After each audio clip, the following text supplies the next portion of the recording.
Very good afternoon, sir. This is Samir and Ghosh from Very College good Dunia. afternoon. And right now we are running an initiative called as Thoughts on Education. And being part of that, we are conducting this interview. So thank you for being part of this interview. You're most welcome, Samir. I'm equally excited as you are. Okay, Wonderful. Sir. Okay, sir. So we move forward. Yes. So, sir, Yes. Can you please give a brief introduction about yourself? Myself, my name is Ramamurthy Vivedula, Hmm. and for conversational ease, you can call me Ram. Hmm. I graduated in the year 1987 with a BE degree from Andhra University.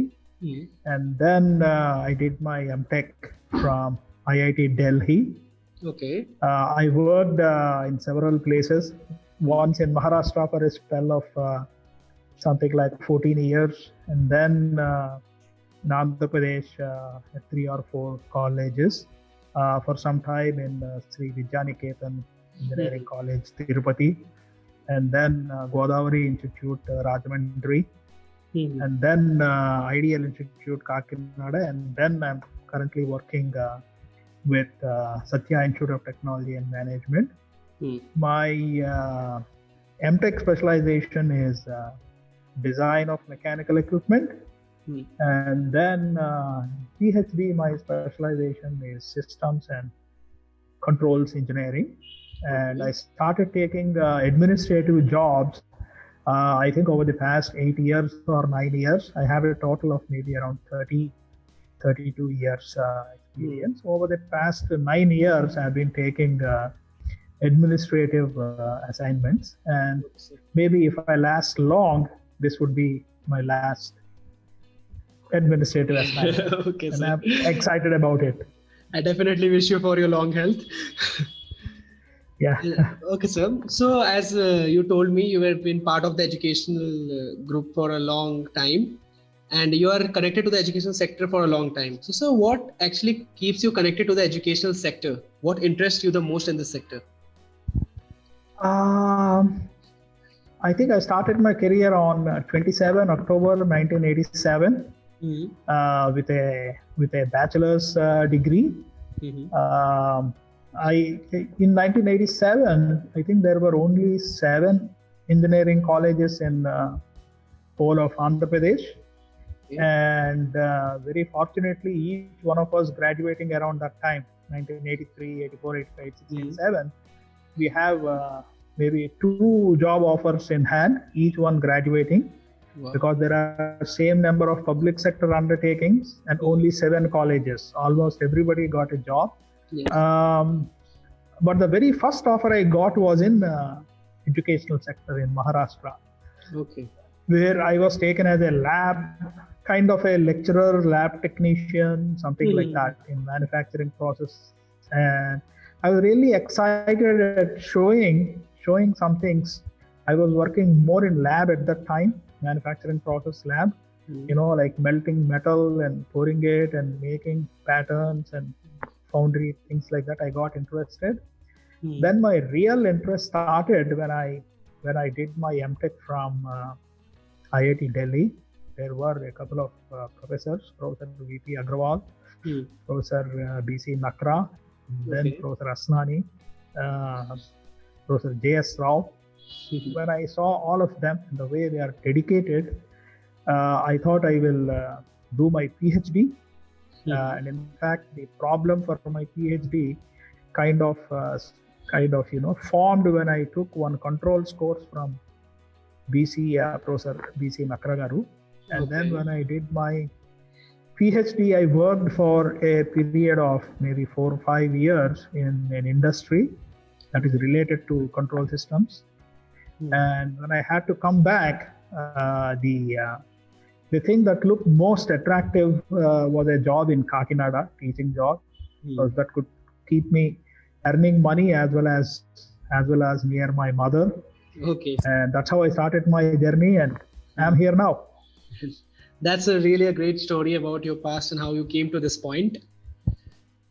So, sir, Yeah. moving on to the next question. So, being the principal of SITAM, Satya Institute, so what is your philosophy on leadership? What do you think a leader should be like? Uh, the definition for a leader for me is a leader is one who creates more leaders. Until and unless he doesn't create more leaders, he cannot be called a leader. Okay, that way I'll try to show what I want to say. If I want everybody to be on time, I will be on time first. If I'm, at IIT Delhi when I was working, the head of the department, Professor S.M. Yahya. So he once told me, if you're that damn important, you be the first one to be there. And so the way I try to tell them something is show them what to do. And so if they see me doing, they follow automatically. And being friendly. You cannot achieve success, discipline, or love by force. Definitely. You cannot point a gun and say, love me or follow me. Yes. That doesn't happen. Very true, sir. Okay, sir. That was amazing answer to my question. So moving on to the next question. So something about your college. So sir, how do you think Satya Institute is it has the best curriculum in the industry? How does the Satya Institute ensures the best curriculum in the industry? Yeah, that's a difficult question. That's a difficult bullet to dodge. Number one, we are an affiliated college linked to JNTU Kakinada. So we will be following the curriculum that is specified by JNTU Kakinada, but we can do a little tweaking. We can play with a little bit of screwdriver to add some additional value, maybe by conducting events, maybe by letting students do everything. Like, when an event goes on, we will let the students do everything. That's great. When a seminar goes on, we will let the students do everything. When a placement event goes on, we'll let the students do everything. So if we give a little bit of control and coordination task into the students' hand, I think they will learn it by doing. Teaching, anywhere we can do it. There are online classes, there are offline classes, there are YouTube, there are MOOCs, there are so many things. But in all the things that is missing is hands-on experience and learning by doing. That is what is missing. And we want to provide that. Learn by doing it. That is the idea. If you teach, the student may remember for 2 days, 3 days. If you train him, he may remember for 1 month or 2 months. But if you let him do it, he will remember all through the life. Like riding a bicycle. Exactly. We cannot teach a person how to ride a bicycle by giving lectures. We need to let him ride. Yes. And that's what exactly we want to do it. Yes. That's really great. That's definitely one of the strengths of your institution, that you're letting the students do by themselves and they're learning it by the process. So sir, what are your some of your current plans that you're designing for your institution for the betterment of the students? Yeah, obviously we'll work for betterment, not for deterioration. Yes. We want them to be a good human being first, and then we want them to be creative, and we want them to be good for society. Towards that, we have an NSS unit that will try to inject humane values into the students, and then we want our labs, at least I am planning that, our labs to be actually hands-on doing. There are several new tools that can be used by carpenters, plumbers, electricians, which are not existing today. Like in an industry, if you go, even from a wire stripper to a drill, handheld drill, there are several things that can be done to increase productivity. Definitely. Those things we want to put into our production lab in mechanical engineering, electronic circuit, EDC, electronic devices and circuit labs in electronics, power electronics lab in electrical, then small inventions in civil engineering. And we want to build from small, gradually grow up. We want to evolve in thought, not in size. That is what is our idea. We want students to try out new things, build something with hands, even if it is very small, if they can make change to one bolt, one screw, one screwdriver, and show something new, that is, I'm very satisfied, rather than printing a book of 200 pages. Yes. That is what we will look at. So that's really needed for the student, and even in nowadays in the market, people need entrepreneurship mind type students. Even in the market, they want startup kind mentality, and this will really help into that. Yes, if you cannot sell your project, it is not a good project. It's not a good project, definitely. Somebody has to buy it. That's the idea. So sir, another question. So how do you establish a healthy relationship in the college, in the institution environment, like a healthy relationship? What do you mean healthy relationship? Like between between the student, the faculties, the higher management, administration. Yeah, I mean, I believe what goes around comes around. Yes. If friendliness goes from me around somewhere, it will come back to me at some point or the other.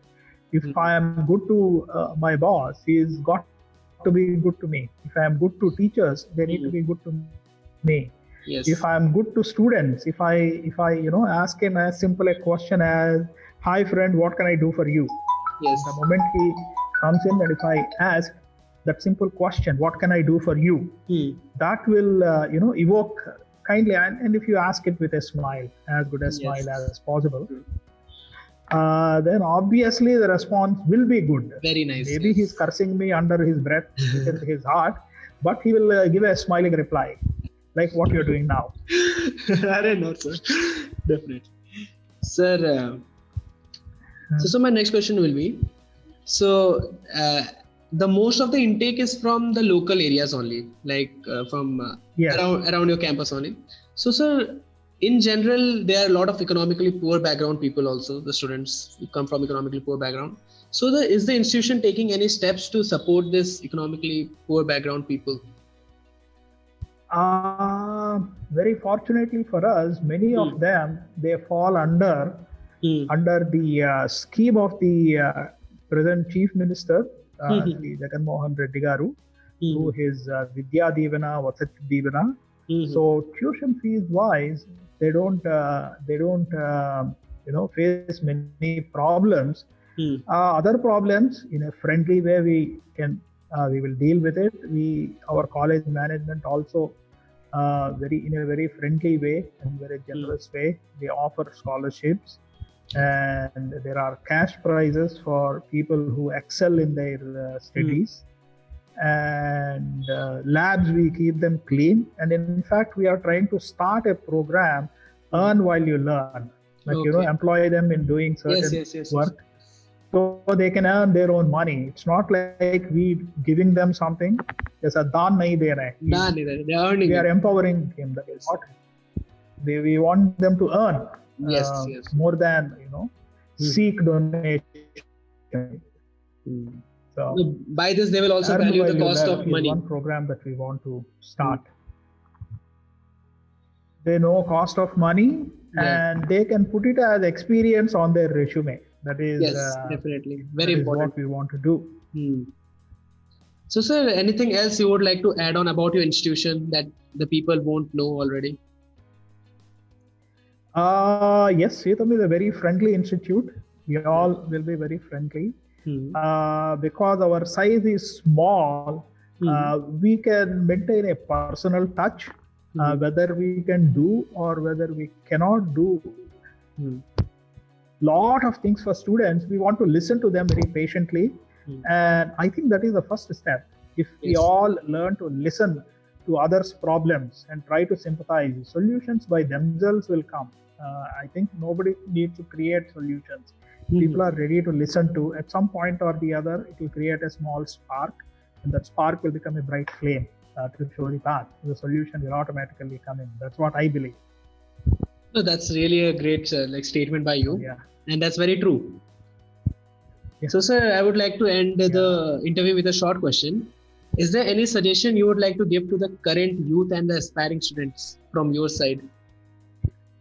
I think that advice is given by many people. First thing is they need to introspect into themselves, see what they want.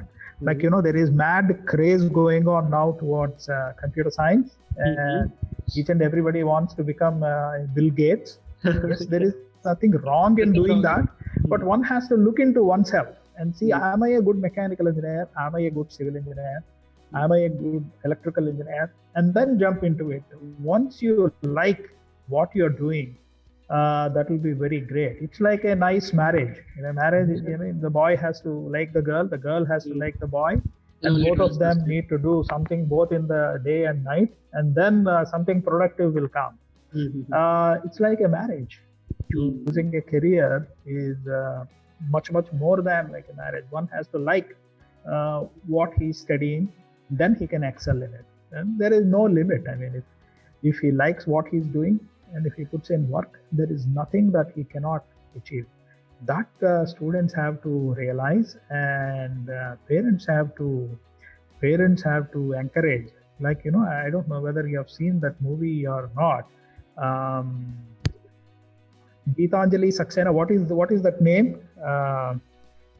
Gunjan Saxena. Okay, Gunjan Saxena. Yes. The first woman Gunjan Saxena. Yes. Yeah, Gunjan Saxena, the Kargil lady. Yes. That lady has a dream. That lady has a passion. She wants to become a pilot. And there are so many difficulties, and she comes out. Yes. And she was able to do that because she has a deep passion. So if students develop a deep passion, I think everything else is automatic. Yad bhavam tad bhavati. That's what they say. Knock and it will be opened. That's what Bible also says. Yes. So that's what is one thing. Develop a deep passion. Yes. So definitely. That's okay, it, Samir. Thank you for your time, sir. That was really amazing interview from your side. Thanks. And thank you for that kind of helped me introspect into myself. Your questions were, kind of prompting me to introspect. So that's good. Excellent. Thank you, sir. Wonderful.